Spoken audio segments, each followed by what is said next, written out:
The metallic clang of restraints echoed down the endless corridors of the Talrith flagship, each step a reminder that escape was not an option. Valen's hands were bound, wrists rubbing raw against cold, alien metal. The walls around him pulsed with faint light, scanning him as if the ship itself was judging whether he was worth keeping alive. The soldiers flanking him wore faces carved from stone, sharp, unyielding, and decidedly unimpressed. He had imagined being captured by an alien empire would come with high drama, bold defiance, daring words, maybe even a heroic last stand. Instead, his most memorable moment had been tripping over his own medkit before a towering Talrith soldier pinned him to the floor. He had been shoved forward, stumbling into a vast chamber that seemed more like a cathedral of light than a room. High above, geometric panels shone like frozen sunlight, casting icy reflections across crystalline structures that hummed faintly. At the far end, atop a throne of interlocking crystal, sat Queen Nisara herself. Her skin was pale, almost luminous, her long ears twitching with every subtle motion. There was a quiet power in the way she held herself, even from the distance of the chamber's center, a composure so complete it forced Valen to straighten despite the shackles. Her officers whispered in tones that carried no matter how far they stood. Words like toxin, sabotage, and succession floated through the air. Valen, a human medic trained to notice the tiniest anomalies in health, caught them immediately. The subtle tremor in her fingers, the slight flush of heat along her temples, the faint hitch in her controlled breath. The queen was sick, gravely so, and desperately trying to hide it. The chamber emptied at her command. Guards lined the distant doors like statues of intimidation, leaving Valen kneeling in the center of the room. He tried to look dignified, though his right leg had fallen asleep and he could barely balance. Then, slowly, Nisara rose. Her movements were precise but strained, each step down the crystalline steps like a carefully measured performance of strength. When she reached him, she extended her hand. It startled him. Her grip was firm, warm, almost unnervingly human. For a moment, the alien veneer fell away, revealing something fragile, a hint of fear she would never admit aloud. "If you heal me," she whispered, her voice soft but resonant enough to carry across the chamber, "your reward will be greater than you imagine." Valen swallowed. Normally, he would have quipped something heroic or sarcastic. Instead, he could only nod. "I'll do what I can." Her gaze lingered on him, steady yet trembling at the edges. Valen realized she wasn't commanding him out of entitlement. She was pleading, subtly, for survival. Her hand remained in his as she guided him to her private sanctuary, a room that shimmered like a dream built from light and metal. Inside, the sanctuary was less a medical bay and more a playground for a civilization that had outgrown simple human tools. Crystalline panels floated overhead, rotating slowly, humming in soft harmonics. In the center, a lattice of luminous threads held the queen herself, pale and fevered, her body trembling even as she tried to hide it. The guards deactivated his restraints, and Valen's wrists tingled as blood rushed back. "Thank you," he said. "I promise I won't break anything, intentionally." "You will manage," Nisara murmured faintly. Valen approached cautiously, assessing her condition. The alien technology was impressive, yet the fundamentals of illness were universal. Fever, instability, neural strain. Using a portable scanner, he began to map the toxin in her system. The device beeped urgently, signaling a severe complication. "Not good," he muttered. "You understand it?" Nisara asked, her voice calm but curious. "Mostly. Your toxin binds to neural pathways unique to Talrith physiology. Your doctors missed it because human scanners aren't calibrated for, well, this." Her half-smile was faint but present. "Then improvise." Valen set to work, arranging a combination of his own human medical tools and the alien equipment, drones hovering with judgmental curiosity. He activated the first pulse of the improvised antidote. A wave of golden light flowed through her body, eliciting a sharp gasp from Nisara as the toxin resisted expulsion. "Think of it as a very angry eviction notice," he said lightly. Her fingers curled around the lattice threads, and though the pain was evident, she allowed it, trusting him. Each subsequent pulse weakened the toxin, blending human ingenuity with Talrith technology. Hours, or perhaps mere minutes, passed, the the light weaving around her in a dance of life and survival. Outside the sanctuary, alarms began to blare. The flagship trembled as distant impacts shook the corridors. Guards at the perimeter communicated rapidly, faces tight with tension. "The conspirators have breached the outer command ring," a guard reported. Nisara exhaled slowly. "Then we must finish before they reach us."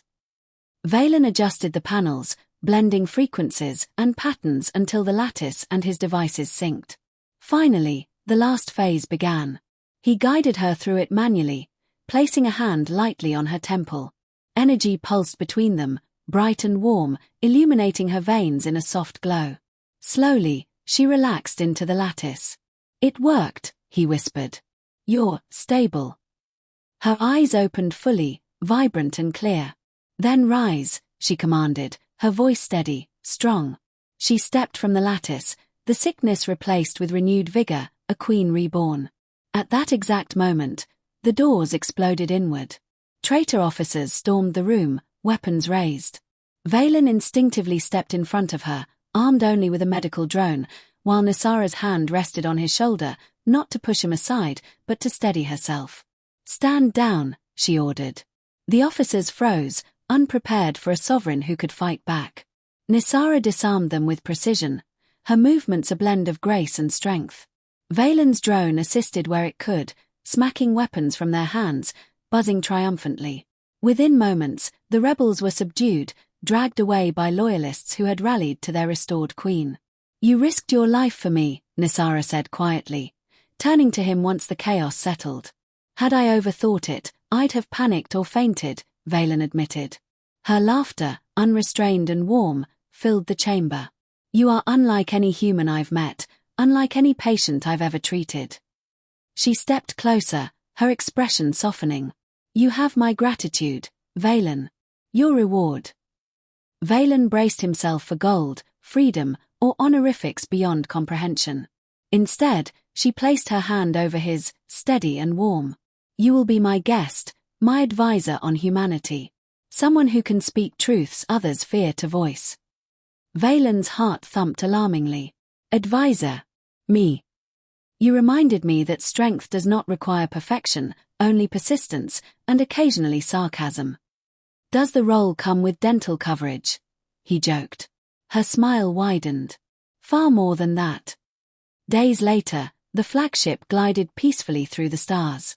The conspirators were dealt with, the Empire stabilized, and Valen stood beside a radiant queen, no longer fragile, ready to reclaim her empire. He had arrived a terrified medic, captured by an alien empire.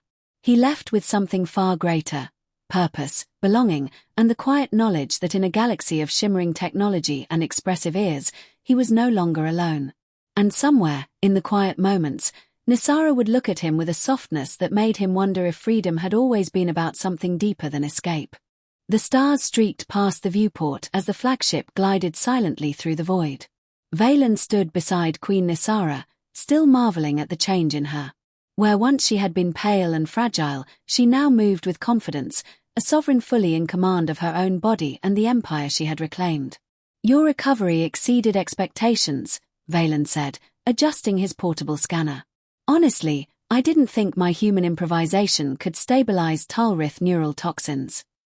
Nisara glanced at him, her long ears flicking once in amusement. "You underestimated yourself. Perhaps it is a human trait, to see impossibility as challenge." Valen smiled faintly, still uneasy. It had only been days since the coup, and yet he could already feel the tension in the air. Not all Talrith officers had been loyal. The threat had only receded, not vanished. The calm was shattered by the sudden alarm. A red flash pulsed on the ship's bridge console, accompanied by the piercing hum of the internal alert system. Valen felt his stomach tighten as he followed Nisara down the corridor, past rows of officers who had once been rebels and now bowed tightly in silent anticipation. "What is it?" he asked, voice low.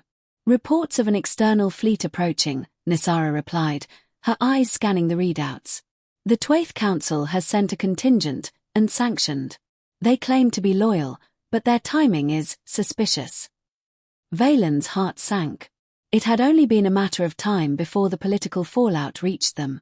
He had faced alien toxins and attempted assassinations, but interstellar diplomacy was another battlefield entirely. In the strategy room, holographic maps projected a three-dimensional display of the fleet outside. Valen had never seen such complexity. Hundreds of ships, each a different design, moving in precise formation. Yet something was off. The alignment of the smaller vessels suggested deliberate chaos, an almost invisible pattern embedded within disorder. "They're testing us," Nisara said. "Probing defenses, searching for weakness." Her gaze met Valen's. "You must remain calm. Your presence stabilizes more than just my health. You have a grounding effect on all who serve with us." Valen blinked. "I'm just a medic." "You are more than that," she said, her tone firm, unyielding. "And if you refuse to see it, the galaxy will force you to anyway." He swallowed, realizing that she was not exaggerating. He had saved her life once. Now the lives of thousands depended on her, and by extension, on him. The bridge erupted with activity as communications officers scrambled to respond to the incoming fleet. Holographic displays flashed messages in Talrith script he couldn't read, but the urgency was universal. Nisara stepped forward, her presence commanding immediate silence. "Open a channel," she ordered. The main display flickered, and a Talrith general's face appeared. Sharp, angular features, eyes like frozen ice. "Your Majesty," he said, "the Twaith fleet approaches under the banner of loyalty, but intelligence reports." "They are lying," Nisara interrupted. "Prepare defenses.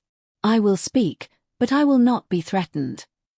Valen's hands itched to assist, but his role was advisory, not martial. Instead, he focused on analyzing the incoming fleet, cross-referencing the data with known Talrith ship schematics. Patterns emerged. Their flight paths were designed to test shield resonance, to find the weak points in the flagship's defenses. "They're not here to negotiate," he murmured to Nisara. She nodded, ears twitching with tension. "Then we will not negotiate. We will show them the strength of a healed queen." The next hours were a blur of preparation. Valen worked with engineers and medics alike, ensuring that the flagship's crew was ready for combat without endangering their health. The Queen moved among them, giving orders, her presence calm but resolute. Valen realized, with some astonishment, that her recovery had not only restored her body, it had restored her authority. At the edge of the void, the Twaith fleet began its assault.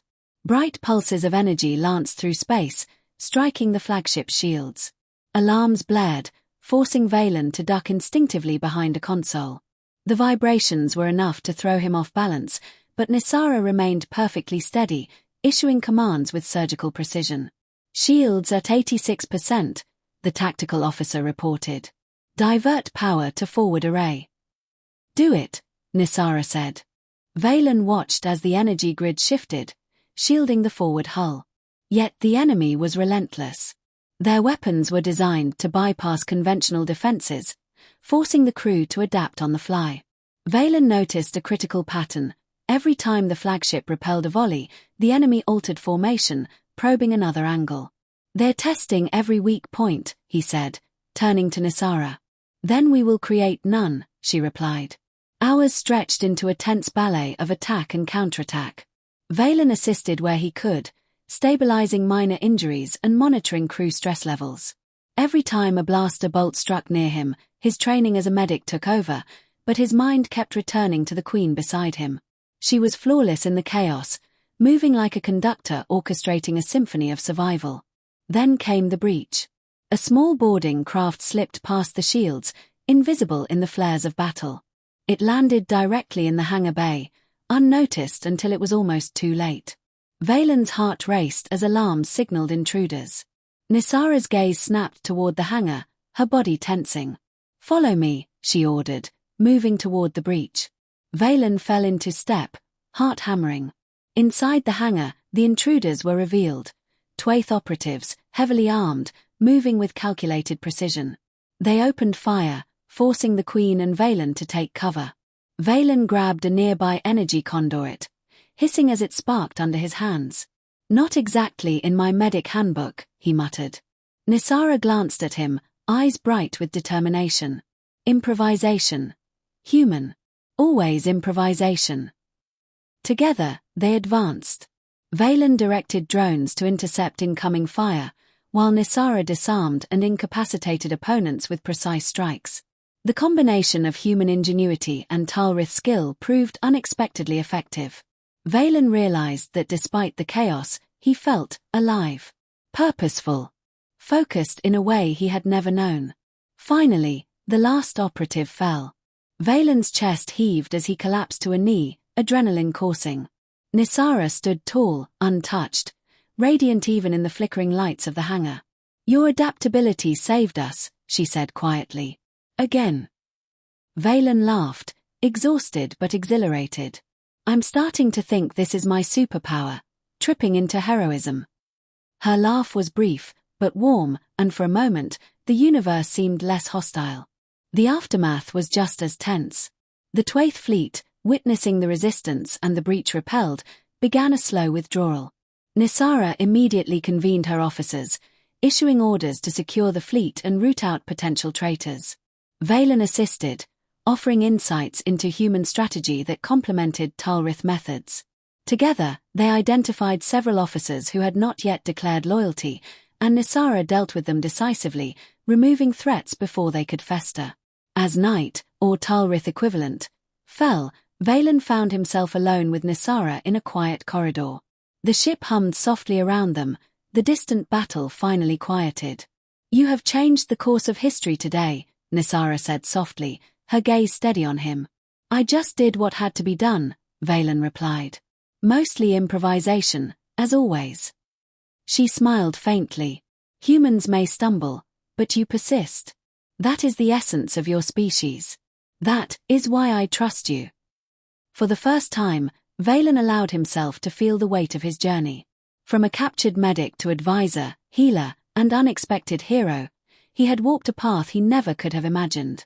And beside him stood a queen who had reclaimed her empire, and in doing so, entrusted her future to him. A distant hum from the flagship's engines reminded them both that the galaxy was far from safe.